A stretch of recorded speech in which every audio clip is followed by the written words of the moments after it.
Now for round robin. Round robin, and the time quantum is 4 in the slides.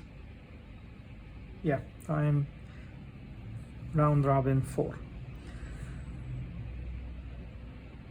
All right, so I'm gonna follow the same system. I'm gonna put P1, P2, P3, P4, and P5 along with their initial time burst, 10, 3, 5, 6, and 4. And the time they arrive into the system, 0, 2, 3, 7, 8. All right, so at time 0, it's the same. At time 0, we only have process 1 in the system. So here we go until the time quantum expires, okay, or the job finishes before the time quantum expires. So P1 is 10, it runs until 4. Okay, so now P1 is 6. Okay, so now we see what is in the system by 4. At time 4, already P2 is in the system because it came in at 2. Okay, and P3 is in the system because it came in at 3. Okay, so we're doing round robin here. What this means is at time 2, the ready queue has P1. Okay, has P2 because P1 is in the CPU. So at time 2, the ready queue, here's the ready queue. The ready queue has P2. Okay, and we need the ready queue because we're going to do round robin from the processes that are ready.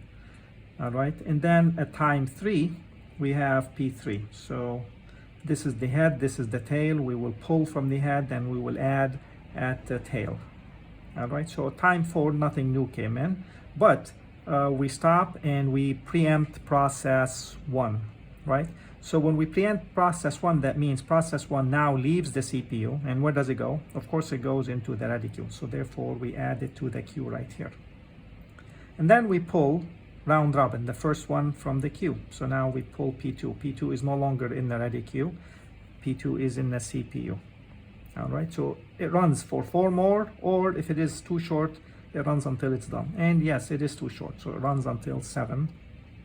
And now P2 is not in the system. Okay, so at time 7, we have another process that came in the system, and that is P4 right here. So P4 is added to the ready queue, P4. And we pull one from the ready queue, and that is P3. So P3 goes here.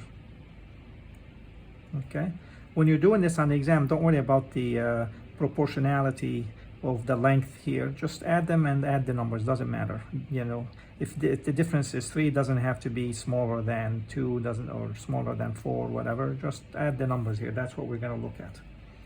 So P3 is in the CPU now, and it runs for 4 or until it is done. So it runs for 4 because it has a duration of 5. So 7 plus 4 is 11, and at time 11, P3 now has a remaining duration of 1.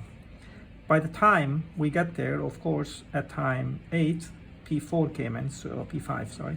So now P5 is in the ready queue, and we preempt P3 now, all right, and we put it after P5.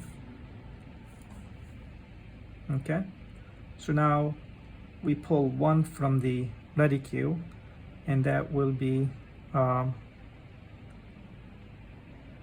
P1, right?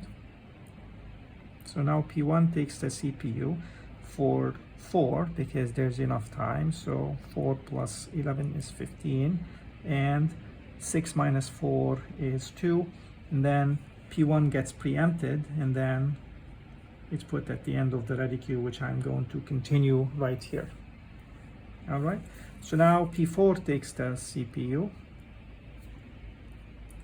P4 has a duration of 6, so therefore it runs for 4, that's 19, and then remaining is 2. And then P4 is put at the tail of the ready queue. We pull 1 from the head, that's P5. P5 has a duration of 4, so it runs that. 4 plus 19 is 23, and P5 exits the system. Okay, now P3 is pulled from the ready queue. P3 has a duration of 1, so it only runs for 1. Here's 24, and P3 exits the system. Now P1 has a duration of 2, so it runs until 26, and it exits the system. And then P4 has a duration of 2, so it runs until 28, and then it exits the system. So when you're solving problems like this, you should always end up with the same, because it takes the same time to run them all. The only thing is which one runs at every clock tick or every millisecond or whatever time unit we're using. Okay, so this is the Gantt chart for the round robin with Quantum 4. So to compute the waiting time for every process, we look at process 1. I'm going to add another paper here.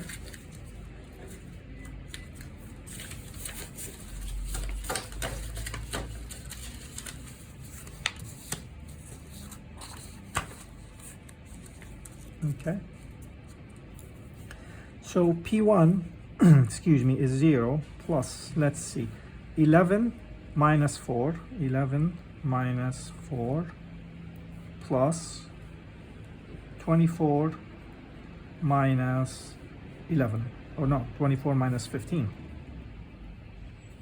Okay, so this is P1 plus, excuse me, P2. P2 is 4 minus, took the CPU the first time at 4.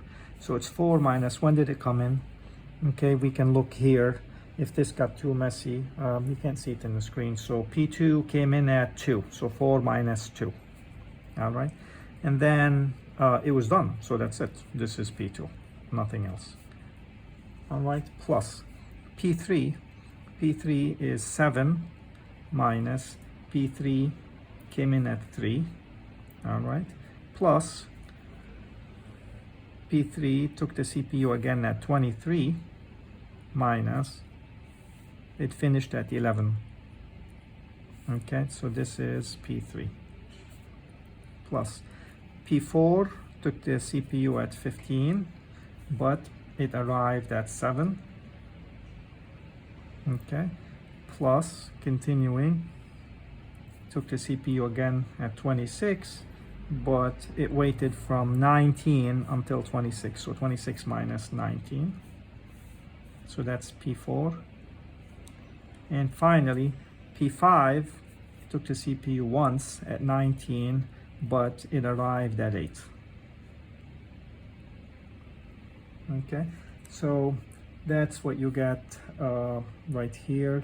So this should be 24 minus 4 is 20, minus 15 is 5, plus 11 is 16, plus 2, plus 23 and 7 is 30, minus 14 is 16, plus P4 you have 26 minus 19 is 7, minus 7 is 0, remaining is 15, and 19 minus 8 is 11. All right, so this is what the slides show, and this is how you compute the average waiting time. Okay, now of course the number of context switches you count here. Okay, you don't count the first one. Here we have a context switch, but if we do this method, and for example, right here we have P3, P3, P3, there is no context switch here, there is no context switch here, because, in the CPU is P3, and we want to continue with P3. The decision was made to keep P3, so there's no context switch, so we don't count that. And that is it.